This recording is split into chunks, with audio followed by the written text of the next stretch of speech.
Sonny Barger is widely recognized as the founding member of the Hells Angels, a renowned motorcycle club. Born on October 8, 1938, Barger played a pivotal role in shaping the club's early days and establishing its notorious reputation. In this video, we'll delve deeper into his life and unravel his darkest secrets, criminal activities, operation in Hells Angels, and so on. Interested in knowing all of these things? So let's get started. Barger joined his first motorcycle club, the Oakland Panthers, in 1956. After that organization disbanded, he rode with another gang of motorcyclists, including Don Boots Reeves, who wore a patch from the Northern Sacramento Nomads Hells Angels chapter. After having copies created at a Hayward trophy store, the Hells Angels founded their own club on April 1, 1957, and each member wore the patch, a miniature skull wearing an aviator cap set between wings, subsequently copyrighted as the Death's Head insignia. Barger became the Hells Angels' most famous member, but the club was created in 1948. He and the Oakland Hells Angels were ignorant of several loosely related clubs with the same name in California. Basically, honest blue-collar or unskilled workers looking for excitement were the Oakland Hells Angels' first members, according to 1960 chapter vice president George "Baby Huey" Weathern. Unlike the early Hells Angels chapters, several Oakland chapter founders had dishonorable military records. Barger discovered the club's history, rules, and procedures after meeting a Hells Angels member. After discussions with the Southern California Hells Angels, he became the Oakland chapter president in 1958. With Barger as president, the Oakland Hells Angels traveled California and formed club bylaws. While chapters fought each other, they mostly fought other clubs like the Gypsy Jokers. Barger became national president after Otto Friedli, the founder of the San Bernardino Hells Angels chapter, was imprisoned in 1958. His first move was to move the club's mother chapter, the national headquarters, from San Bernardino to Oakland. Barger broke his skull fighting Oakland police later that year. When Barger became club president, he added rules for new members, club officers, and new chapters. Barger increased club membership. The Oakland Hells Angels had a large narcotics network by 1960.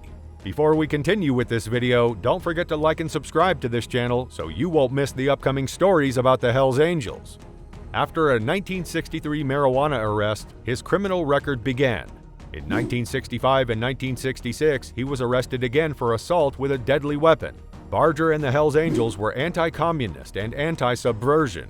The Oakland Hells Angels called an anti-Vietnam War march by Berkeley students a despicable, un-American activity. Barger led a Hells Angels attack on anti-war demonstrators marching from Berkeley to the Army Terminal in Oakland to protest ammunition shipments on October 16, 1965. Berkeley police stopped the motorcycles from attacking the demonstrators, but Oakland police reportedly did nothing. 6 Hells Angels were detained, and a Berkeley police sergeant injured his leg in the incident. In the interest of public safety and the protection of Oakland, California, the Angels claimed, students, left-wing political groups, and labor unions led by Allen Ginsberg and Jerry Rubin met with motorcycle club representatives, including the Sacramento Hells Angels chapter president, in a San Jose State College cafeteria to ensure that a planned Vietnam Day Committee protest march in Oakland on November 20, 1965 would not be disrupted. Ginsberg gave Barger and the Oakland Hells Angels free wine, drugs, and a sex party in exchange for their promise not to attack the demonstration. Barger held a press conference at their bail bondsman's office on November 19, 1965, declaring that the Hells Angels would not attend the protest the next day because any physical encounter would only produce sympathy for this mob of traitors. On April 11, 1970, Barger was detained on drug charges after Donald Howarth, a 1967 Mr. America from Studio City and property manager for a movie studio, was stopped as he was walking towards Barger's house carrying 17 ounces of cocaine and 30 ounces of heroin, which had a combined estimated retail value of $350,000. In order to contest the allegations, Barger temporarily resigned from his post as Oakland chapter president in June 1970. However, he quickly took it back after his successor, Johnny Angel Palomar, received a 10-year jail sentence for shooting a barman. The narcotics allegations against Barger were ultimately dropped, but Howarth was found guilty and given a 5-year to life term. However, after leaving a court hearing, Barger was given a 90-day jail term.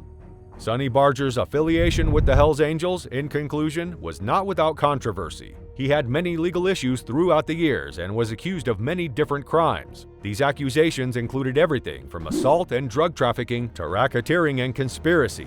The Hells Angels and Barger both gained an infamous reputation as a result of their criminal pursuits and court disputes.